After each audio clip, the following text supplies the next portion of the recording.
سب بولیے رضی اللہ تعالی۔ عمر فاروق رضی اللہ تعالیٰ عنہ کا مبارک زمانہ ہے۔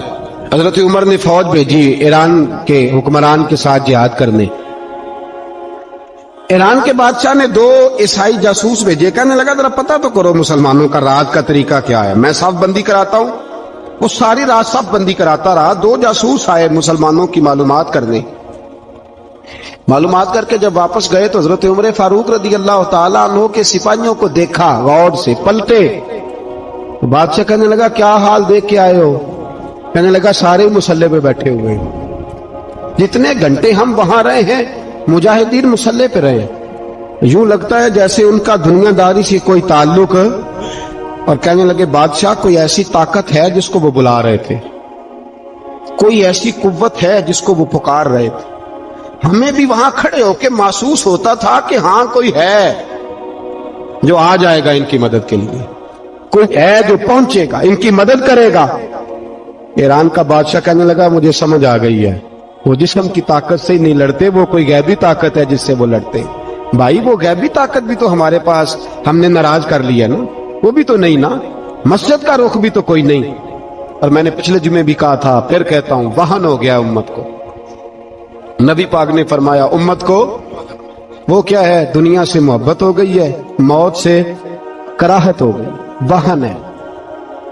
صحابہ کرام کو موت سے بڑا پیار تھا، موت سے بڑی محبت کر، ہماری طرح نہیں، وہ کہتے تھے مریں گے تو منو مٹی، تو وہاں ٹھیک ہے عذاب قبر حق ہے، لیکن میں کہا کرتا ہوں سالوں کے بعد جو پردیس سے ماں کے پاس آئے، ماں اسے عذاب نہیں دیتی، اس کا ماتھا چوما کرتی ہے۔ اور بھائی جو رب کریم کی بارگاہ میں جائے گا تیرا کیا خیال ہے، گل سڑ جائے گا؟ مدینے والے حبیب نے فرمایا قبر المومن روضۃ من ریاض الجنہ، فرمایا میرا مومن جب قبر میں جاتا ہے تو اللہ جنت کے سارے دروازے کھول دیتا ہے، وہ تو اللہ کی رحمت میں پہنچتا ہے۔ کون کہتا ہے مومن مر گئے، وہ تو قید سے چھوٹے اپنے گھر گئے۔ کون کہتا ہے قبر میں عذاب ہے تو صرف عذاب ہی ہے، ہاں مجرم کو سزا ملے گی، لیکن مومن ہمیشہ جہنم میں، وہ بالآخر جنت میں جائے گا، بالآخر جنت میں جائے گا۔ اور کسی درویش نے بات کی، وہ کر کے چلے گئے، بر کمال ہی کر گئے، کہنے لگے دوزخ میں میں تو کیا، میرا سایہ نہ جائے گا، کیونکہ رسول پاک سے دیکھا نہ جائے گا۔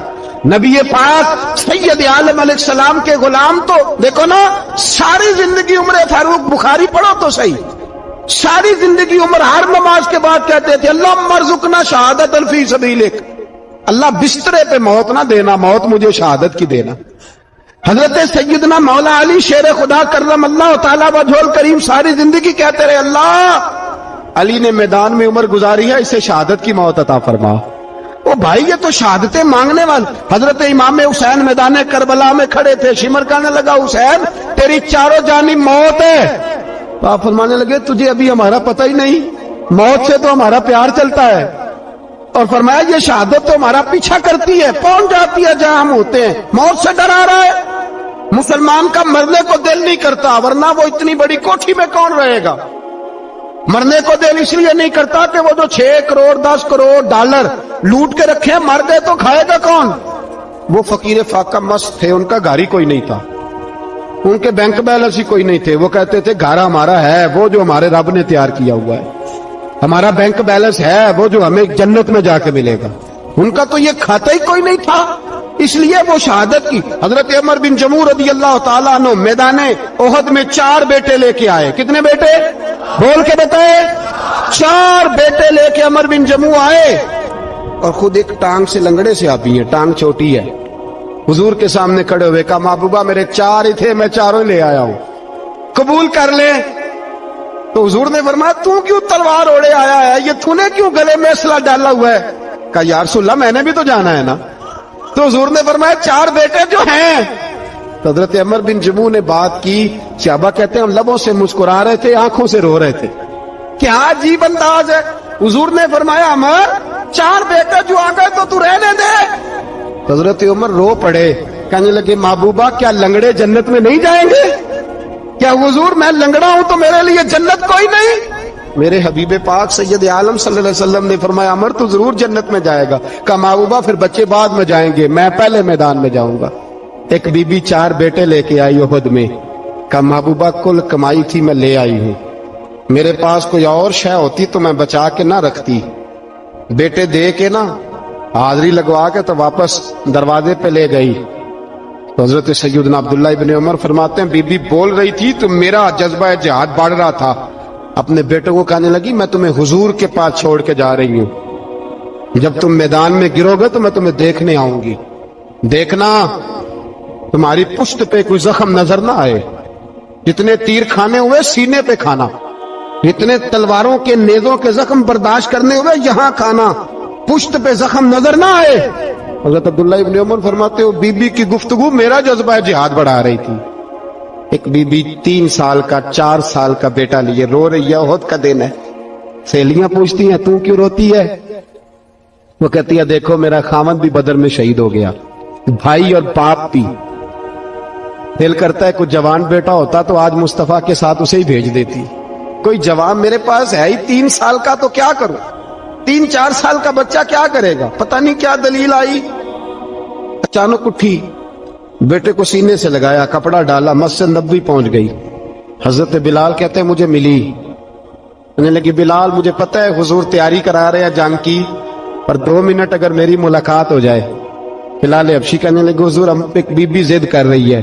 حضور باہر آئے، کہنے لگی حضور میں فلاں کی بیٹی، فلاں کی بہن، فلاں کی بیوہ ہوں، میں نے بدر میں 3 شہید دیے ہیں، اب میرے پاس یہ 3 سال کا لال ہی بچا ہے، بڑا فخر ہے میرا، لوگ مجھے شہید کی بیوہ، شہید کی بیٹی، شہید کی بہن کرتے، دل کرتا ہے شہید کی اماں بھی کہیں جاؤں تو میرا بیٹا لے لیں۔ سیدنا بلال کہتے ہیں حضور مسکرائے، کہنے لگے یہ 3 سال کا نونہال کیا کرے گا؟ کہتے ہیں اماں کا عجیب جذبہ ہے۔ کہنے لگی محبوبہ سنا ہے اسلحہ بھی تھوڑا ہی ہے، ڈھالیں زیادہ کوئی نہیں، میرا بیٹا ساتھ رکھ لیں، جب آپ کی طرف کوئی تیر آیا نا تو میرا بیٹا ڈھال کے اس کو ڈھال بنا کے آگے کر دینا۔ محبوبہ ڈھال تو بانی سکتا ہے نا۔ حضرت بلال فرماتے ہیں مصطفیٰ کریم نے فرمایا جا میں نے قبول کیا، قیامت کے دن بیٹا گھر لے جا، جب تیرا نام پکارا جائے گا تو شہید کی اماں کہہ کے پکارا جائے گا، جا تو گھر لے جا۔ کہتے ہیں چلتے چلتے ایک غریبنی اور آ گئی، اتنی سی اٹی بان کی، اتنی سی، بلال حضور سے ملاقات ہو جائے گی۔ نبی پاک آ گئے، کہا محبوبہ یہ غلبہ اسلام میں میرا بھی حصہ ڈال لے۔ حضور نے فرمایا یہ کیا ہے؟ کہنے لگے حضور خامد فوت ہو گیا، اولاد اللہ نے بے نیازی سے دی نہیں، سویرے چرخہ کاٹ کے رزق حلال کھاتی ہوں، میرے پاس نا یہ اتنا سا بان ہے، ایک گھوڑے کی لگام بن جائے گی، محبوبہ حصہ تو ڈال جائے گا نا دین کے لیے، میری قبولیت ہو جائے گی۔ میرے حبیب نے ہاتھ اٹھائے اور دعا مانگی، کہے اللہ جتنا تو میدان کے مجاہدوں کو اجر عطا فرمائے اتنا اس غریبنی کو بھی عطا فرما۔ حضرت عمر فاروق رضی اللہ تعالیٰ عنہ رات کا وقت چہرے پہ نقاب ڈال کے گلی میں گھوم رہے تھے، میں بھی گلی میں نکلتا ہوں، آپ بھی نکلتے ہیں، لیکن مقصود یہ ہے کہ ذرا پتہ کریں باہر کی ہوا کیسی ہے، مقصود یہ ہے کہ پتہ کریں کہ آج برگر کس دکان کا اچھا ہے، معلومات کریں کہ محلے کی سیاست کس رخ جا رہی ہے، وہ بھی نکلتے تھے، لیکن مقصود یہ نہیں تھا، مقصد سمجھ گئے تھے نا، وہ اس لیے نکلتے تھے کہ پتہ کروں کوئی دکھی تو نہیں، کوئی تکلیف میں تو نہیں، کوئی آزمائش میں تو نہیں۔ دیکھیں نا کام وہی ہے، میں بھی کرتا ہوں، آپ بھی کرتے ہیں، ساری دنیا کرتی، لیکن وہ ایکم احسن عملا، کردار کس کا ستھرا ہے، ذہن کس کا اونچا ہے، ذوق کس کا بڑا ہے۔ زندگی وہ بھی بتا گئے، ہم بھی گزار رہے ہیں، لیکن وہی کمزور باتیں اور وہی روایتی گفتگو اور وہی لب و لہجہ اور وہی دنیا داری کے مخصوص ہی ہماری گفتگو، فلاں کیا کر رہا ہے، کہاں پہنچ گیا، اگر پیسے کسی نے نہیں کمائے تو کہاں نکھٹو ہے تب نہیں کمائے، اور اگر زیادہ کما لیا تو کہنے لگے 1 نمبر طریقے سے تو نہیں کمائے جا سکتے، یہ کوئی غلط رستہ بڑی گفتگو ہے، بس نشستن گفتن برخاستن۔ تو اعلیٰ کام، اعلیٰ کردار ان لوگوں، حضرت عمر گزر رہے تھے تو غلام ساتھ تھا، ایک شخص کو دیکھا کہ مدینے کے باہر خیمہ لگایا ہوا ہے، بھئی خیریت ہے، یہاں خیمہ کو لگایا؟ کہنے لگا امیر المومنین سے ملنے آیا ہوں، رات ہو گئی تھی تو سوچا یہیں قیام کر لیتا ہوں، صبح ان سے ملوں گا۔ تو فرمایا اندر کسی کے درد سے کراہنے کی آواز آتی ہے، کہنے لگا میری بیوی ہے، اور بچے کی ولادت کا وقت آ گیا، تکلیف میں۔ حضرت عمر دوڑے گھر گئے، اپنی اہلیہ سے کہنے لگے نیکی کمانے کا ارادہ ہے؟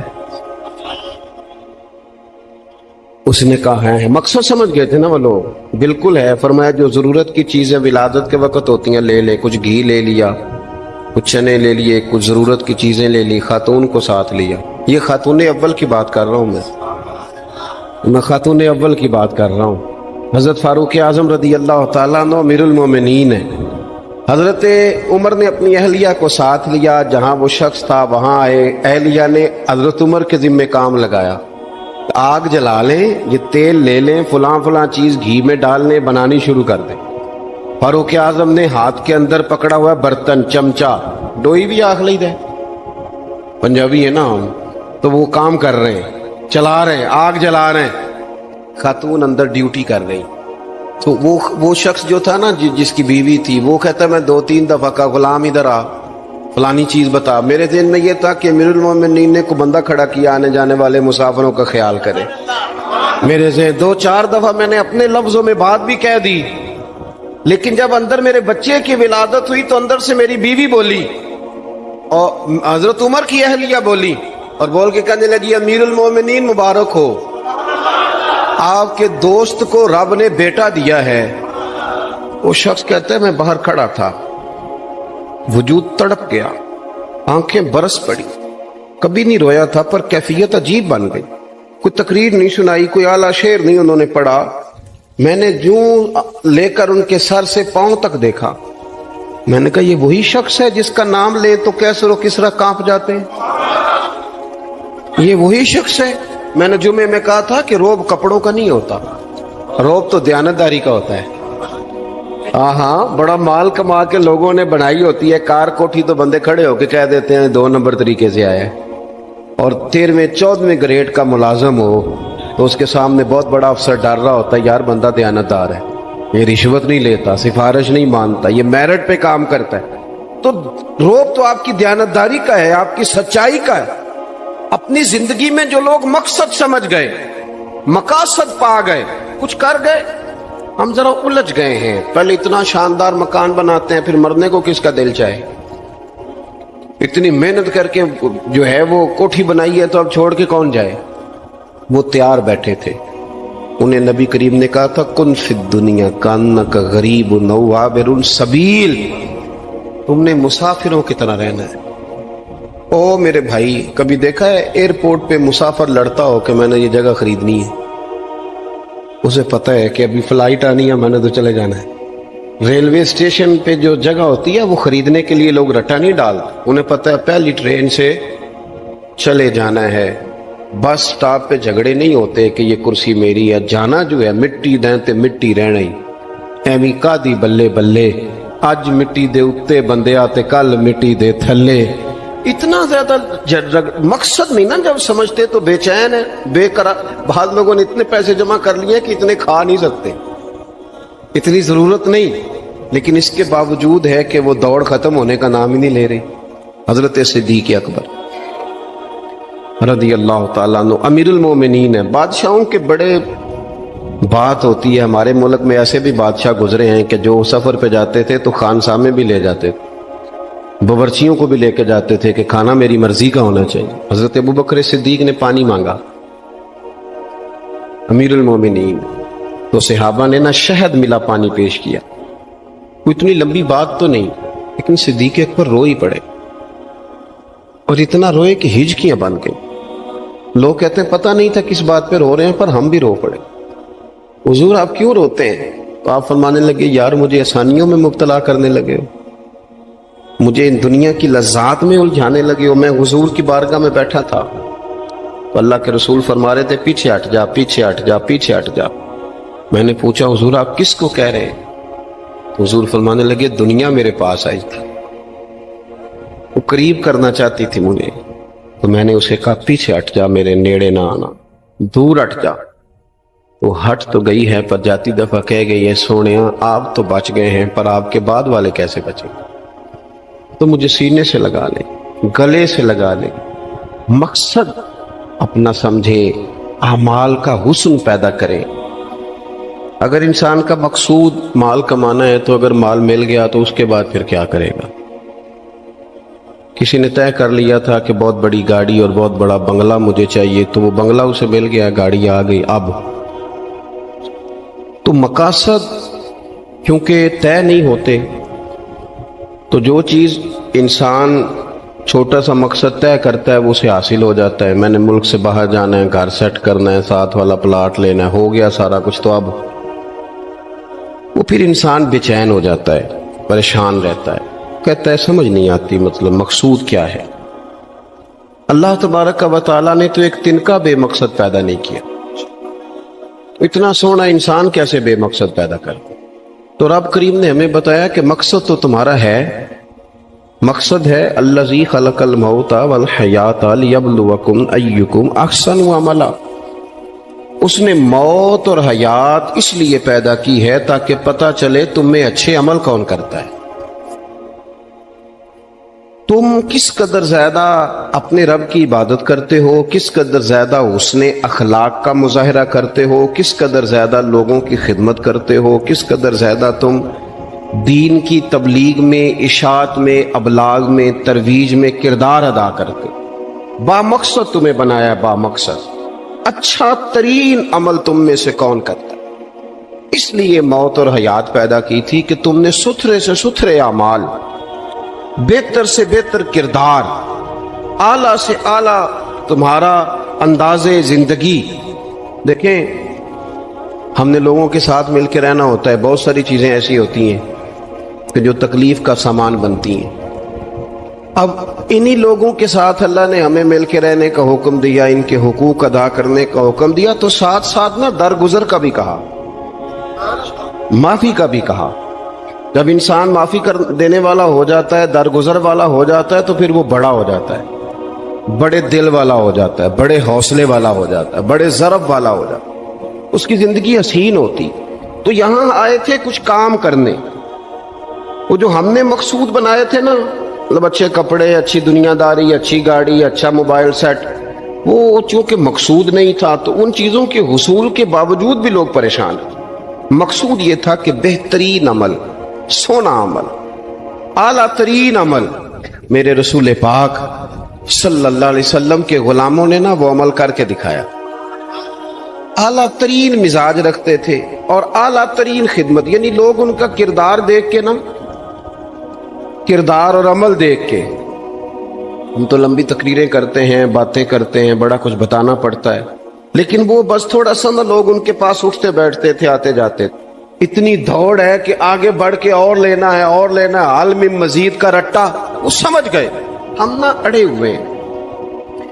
بہت سارے لوگ ایسے ہیں جنہیں صحیح بات کا پتہ چل گیا ہے، وہ فیصلہ کرنے میں دیر کر رہے ہیں، انہیں سمجھ آ گئی ہے کہ بہتر یہی ہے کہ میں وقت پہ مسجد آیا کروں، انہیں سمجھ آ گئی ہے بہتر یہ ہے کہ سویرے اٹھ کے نا واٹس ایپ بعد میں دیکھوں، پہلے قرآن پاک کی زیارت کر لیا کروں۔ سمجھ انہیں ہے، سمجھ ہے کہ باتیں زیادہ کرنے سے بہتر ہے درود و سلام زیادہ پڑھا جائے، پتہ انہیں ہے، وہ فیصلہ ہی نہیں کر رہے، ارادہ نہیں بنا رہے، توجہ نہیں کر رہے۔ جب بہت زیادہ بندہ دنیا داری میں الجھ جاتا ہے نا، بہت زیادہ، آسانیاں تو بندے کو جینے نہیں دیتی۔ پہلے انسان کہتا ہے کہ موٹر سائیکل ہو جائے نا تو چلو سفر آسان ہوگا، پھر موٹر سائیکل کہتا ہے ٹائر 2 ہیں، 4 ٹائروں والی ہونا، چلو مہران ہی ہو جائے خیر ہے، لیکن مہران میں بیٹھتے ہی اسے خیال آتا ہے کہ اس کی تو سیٹیں تنگ ہیں،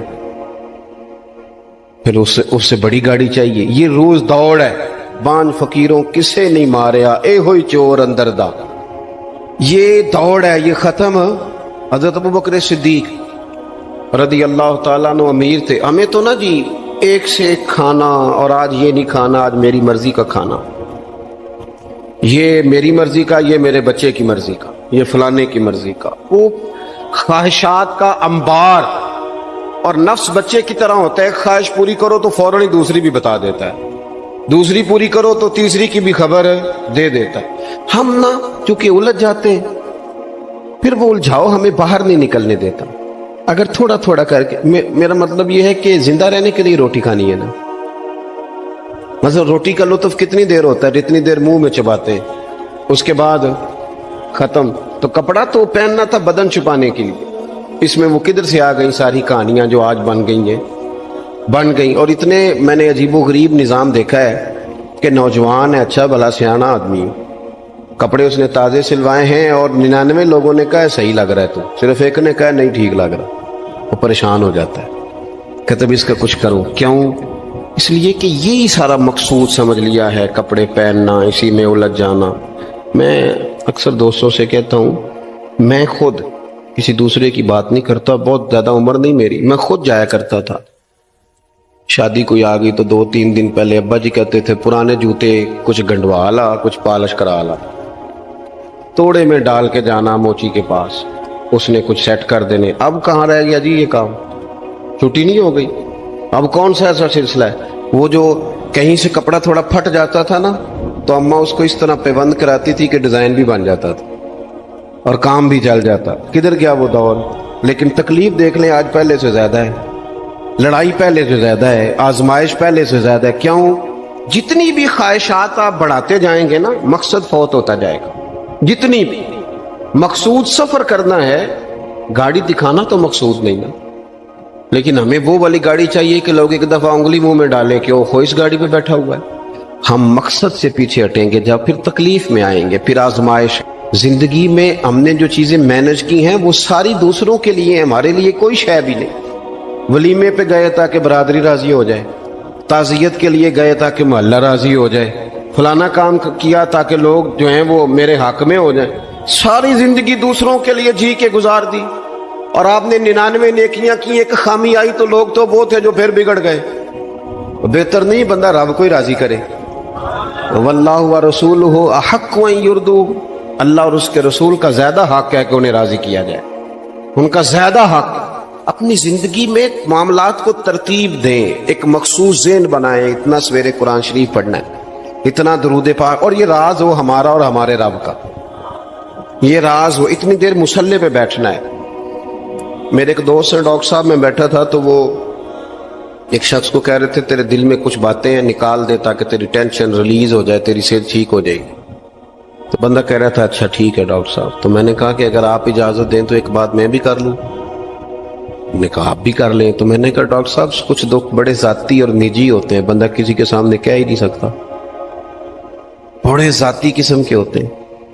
وہ آپ کسی کے سامنے جتنا مرضی کوئی قریبی ہو، وہ بندے کی اپنی اندر کی کچھ ایسی تکلیفیں ہوتی ہیں اندر کی. آزم گنڈاں دے وچ گنڈاں 10 کیڑی کھولا، بڑے مسئلے ہوتے ہیں، آپ کیسے بیان کر سکتے ہیں؟ سوال ہی نہیں پیدا ہوتا. تو کہنے لگا پیر صاحب حال تو ہوگا نا. میں نے کہا بالکل ہے. ہمیں ہمارے دین نے دعا سکھائی ہے، جو کسی سے نہیں کہہ سکتے وہ اپنے رب سے کہہ دو. اللہ کے حضور عرض کر دو، کشکول طلب دراز کر کے کہہ دو مالک یہاں پریشان ہوں. وہ بڑا کریم ہے، عطا بھی کرے گا اور پردہ پوشی بھی فرمائے گا. اپنے اللہ کے ساتھ اپنا تعلق مضبوط کریں. اپنی زندگی میں حسن اعمال کا پیدا کریں، اعمال کا، کہانیوں کا نہیں، باتوں کا نہیں، تصویروں کا نہیں، نئی سے نئی پکچر کا نہیں، اعمال کا. اور خوبصورت ترین طریقہ ہو. دیکھیں نا، مشکل سے بھی تو نماز پڑھنی ہے نا. سویرے ابا بڑے غصے میں تھے تو پھر مجھے اٹھنا ہی پڑا، تو اس طرح بھی تو پڑھنی ہے. تو اگر بندہ ذوق سے اٹھے اور ذرا سونا کر کے وضو کرے اور ذرا صحیح کر کے مصلی بچھائے اور سجدہ کرے تو ذرا ذوق سے کرے. مجھے سوز دے، مجھے ساز دے، مجھے نیم شب کا نیاز دے، دم سجدہ خود کو میں توڑ دوں، مجھے ایسا ذوق نماز دے. اس ذوق کے ساتھ آگے بڑھے. مقاصد جب بندہ سمجھ جاتا ہے نا، مقاصد، پھر اس کے لیے آسانی ہوتی ہے. میں نے عرض کیا تھا زیادہ باتیں نہیں کرنی، مقصود تو ایک پیغام دینا ہے. اب ہم نے جانے والوں کے لیے کیا کرنا ہے؟ ایک تو یہ کہ اپنا مقصد ٹھیک کرنا ہے کہ جو رخصت ہو گئے اپنے بزرگوں کو نا یاد رکھیں. اصل کام ہے ان کو کھول کے بتائیے. سال کے بعد ختم، بڑی اچھی بات ہے. سسماہی، ششماہی، سیماہی سب ٹھیک ہے، ان کو یاد رکھیں. حضور نہ یاد رکھتے تھے، اپنی والدہ کا ذکر کرتے تھے.